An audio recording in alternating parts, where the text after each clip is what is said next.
Dans la vie professionnelle, je travaille en bureau d'études chez un fabricant de meubles et j'utilise au quotidien des logiciels de modélisation en 3 dimensions. Je travaille au sein du GBI, le groupement bâtiment infrastructure, et je suis donc l'assistante de la cellule maintenance.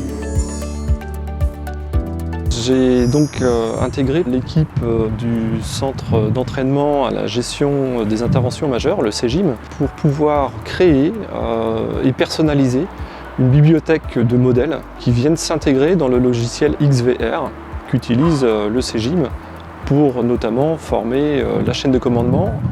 Alors j'ai choisi de devenir opératrice pour diversifier un peu mes activités. Donc j'ai appris à me servir du logiciel qui permet d'élaborer les scénarios virtuels pour que les pompiers s'exercent. Ça me permet également de rencontrer des collègues aussi bien donc, au moment des sessions de formation, mais aussi quand on élabore des scénarios avec les autres opérateurs. Et puis aussi de découvrir mieux le métier des pompiers. Le SDIS 44 du coup me permet d'utiliser mes connaissances en informatique et en 3D à leur service, et pour moi ça me permet de faire un lien entre ma vie professionnelle et puis les sapeurs-pompiers.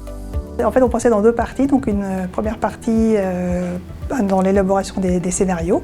Donc on conçoit des scénarios avec les formateurs et ensuite la deuxième partie c'est la partie opérateur ou opératrice. Donc là c'est au moment des sessions de formation.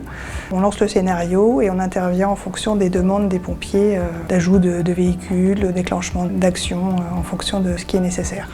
On collabore avec le service formation, avec l'équipe des drones, le service prévision et prévention. Donc ça permet de toucher un petit peu à tout et de voir des choses qui, dans mon centre, ne seraient pas possibles. Alors, concernant l'élaboration des scénarios, donc je me dégage des petits moments au bureau. On a des ordinateurs dédiés à XVR.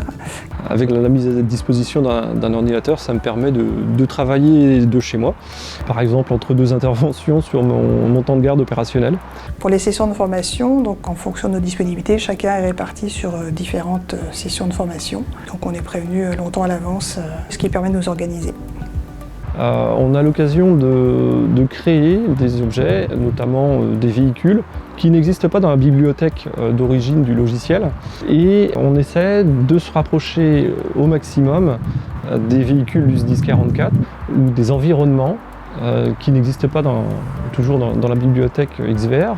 Donc j'ai eu l'occasion de créer des véhicules comme la MPR, une motopompe remorquable, pour notamment travailler sur un scénario de feu de ferme, ou encore des véhicules pas SDIS, mais des véhicules importants dans ce genre de scénario qui sont des engins agricoles tout simplement. Ça permet de découvrir un logiciel qui est assez réaliste et plutôt ludique. L'équipe est super motivée, avec une super ambiance et beaucoup d'entraide. On recherche des solutions pour pouvoir avancer tous ensemble. Si vous êtes passionné par la 3D, si vous avez des connaissances, des compétences même dans le milieu du jeu vidéo, eh bien n'hésitez pas à nous rejoindre pour pouvoir mettre à contribution vos connaissances et performer pour le SDIS 44.